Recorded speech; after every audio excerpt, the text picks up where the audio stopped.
अगर आप मेरे चैनल पर नए हैं तो सब्सक्राइब करें और मज़ीद आने वाली कहानियाँ सुनने के लिए बेल नोटिफिकेशन को ऑन कर लीजिए। आइए कहानी सुनाऊं। कराची के नाज़माबाद में वाक़े एक ऐसा घर जो कि सालों से खाली पड़ा हुआ है और वो घर आसेबी माना जाता है। वहाँ के आसपास के रहायशी ऐसा मानते हैं कि वो घर किसी बदरू का मस्कन है और बहुत से लोगों ने उस घर में एक बूढ़ी औरत को देखा था। उस घर के पास से भी कोई नहीं गुज़रता। बहुत से ऐसे वाक़यात हैं जो उस घर से मुंसलिक हैं, जिनमें से एक ऐसा खौफनाक वाक़या जो मैं आप लोगों को सुनाने जा रहा हूँ। ये वाक़या मुझे मेरे एक दोस्त ने सुनाया था जो नाज़माबाद में उसी आसेबी घर के आसपास रहता है। वाक़या कुछ यूँ था। कुछ दोस्तों ने शर्त लगाई कि उस घर में कौन जाएगा आधी रात को, जबकि वो सब जानते थे कि उस घर में आसेब हैं। फिर भी उन लोगों ने शर्त लगाई तो उनमें से एक लड़का रेहान, जो सबसे बहादुर माना जाता था, उसने उस घर में जाने का फ़ैसला किया। रात के 2 बजे उसने उस घर में जाना था और कुछ टाइम वहाँ रुकने के बाद वापस आ जाना था। मगर वहाँ उसके साथ जो कुछ भी हुआ वो बहुत खौफनाक था। आइए उसी की ज़बानी सुनते हैं। मैंने शर्त तो लगा ली, लेकिन अंदर ही अंदर मुझे डर महसूस हो रहा था, क्योंकि उस घर के मुतालिक मैंने बहुत से किस्से कहानियाँ सुने हुए थे। बात ये नहीं है कि मुझे डर नहीं लगता और ना ही ये कि मैं जिन भूतों को नहीं मानता, पर मेरा कभी उनसे सामना नहीं हुआ। शायद इसीलिए मेरे दिल में कोई खौफ नहीं था। पर ऐसे बहुत से और भी लोग हैं जिन्होंने कभी भी ऐसी कोई गैबी मखलूक नहीं देखी, लेकिन फिर भी वो लोग उन चीज़ों से खौफ खाते हैं। पर मैं नहीं डरता था, लेकिन उस रात जो कुछ हुआ, उस हादसे ने मेरी पूरी ज़िंदगी हिला कर रख दी। मेरे दोस्तों ने मुझे रात के 2 बजे गली के कोने पर छोड़ दिया। गली के दूसरे कोने पर वो घर मौजूद था। वहाँ से मैं वॉक करता हुआ उस घर की जानिब बढ़ रहा था। कुछ ही देर में मैं उस घर के दरवाजे पर था। बाहर से घर बिल्कुल वीरान और अंधेरे में डूबा हुआ था। घर का दरवाज़ा खुला हुआ था या शायद टूटा हुआ था। मैंने टॉर्च ऑन करी और घर में दाखिल हो गया। फर्श पर मट्टी ही मट्टी और दीवारों पर जाले लगे हुए थे, जो इस बात का इशारा कर रहे थे ये घर बरसों से किसी के इस्तेमाल में नहीं है। मैं थोड़ा अंदर और गया और बड़े से हॉल में दाखिल हुआ, जिसकी खिड़कियां टूटी हुई थी और चांद की हल्की हल्की रोशनी अंदर आ रही थी। मैं उस वक्त तक तो बहुत पुरसकून था। घर के 2 फ्लोर थे और उसके ऊपर छत थी। मैं अभी नीचे वाली मंजिल पर मौजूद था कि मुझे ऊपर वाली मंजिल से कुछ गिरने की आवाज़ आई, जैसे कोई बर्तन गिरा हो। मैं चौंक गया और सीढ़ियों की तरफ मुड़ गया ऊपर जाने के लिए।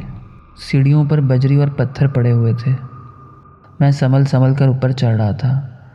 मैं ऊपर पहुंचा तो मुझे मेरे सामने रोशनी दिखी, जो कि एक कमरे से आ रही थी।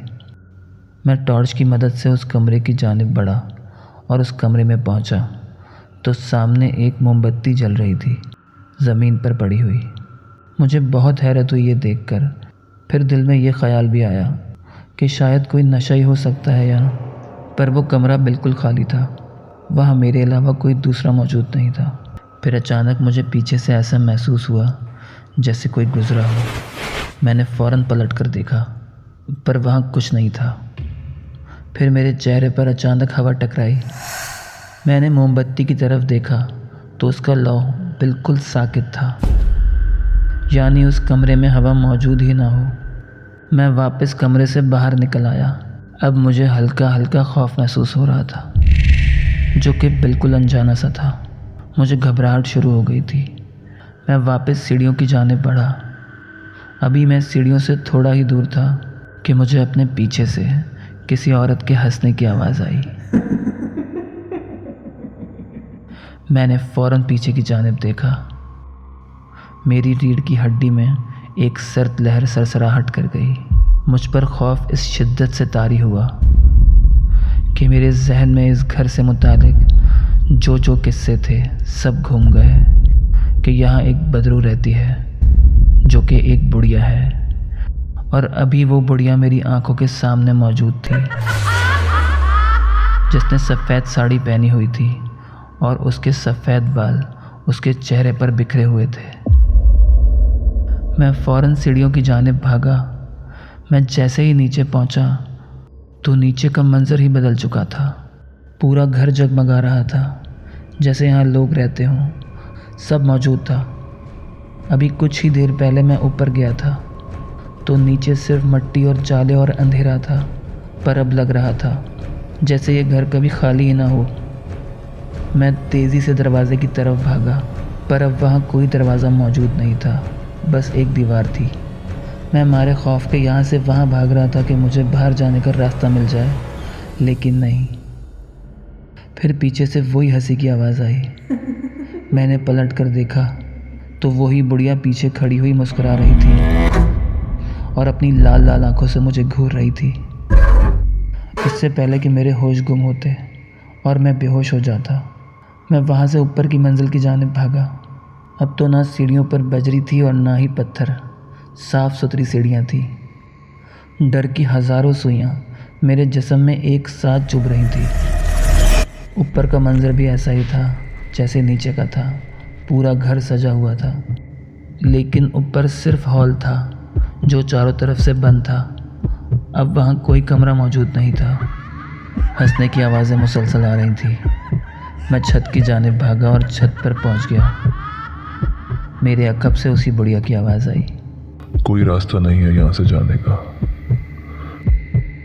मैं छत के किनारे पर पहुँच चुका था। मेरे जहन ने काम करना बंद कर दिया था। मेरा पूरा जिस्म पत्ते की तरह काँप रहा था और पसीने में शराबोर था। मेरी पागलों वाली कैफियत थी। उस डर को मैं बयान नहीं कर सकता लफ्ज़ों में, जो उस वक्त मुझ पर तारी था। मुझे कुछ समझ नहीं आया। मैं छत से कूद गया और जाकर सीधा ज़मीन पर गिरा। मैंने उठने की कोशिश करी, पर मैं उठ नहीं पाया। मैंने छत की तरफ देखा तो वो बुढ़िया वहाँ खड़ी हुई मुझे घूर रही थी। उसके बाद मुझे कुछ याद नहीं। जब मेरी आँख खुली तो मैं हॉस्पिटल में था। सामने मेरी फैमिली और मेरे दोस्त मौजूद थे। मेरे पैर पर प्लास्टर बंधा हुआ था। मेरे साथ जो कुछ भी हुआ था मैंने सबको सब कुछ बता दिया। वो घर सच में आसीबी है, इस बात का यकीन मुझे अच्छी तरह हो चुका है। इस हादसे को काफ़ी साल गुजर चुके हैं, लेकिन मेरी आँखों में, मेरे जहन में ये हादसा आज भी उसी तरह मौजूद है। और जब जब मुझे याद आता है तो एक अनजाना सा खौफ मुझ पर तारी हो जाता है।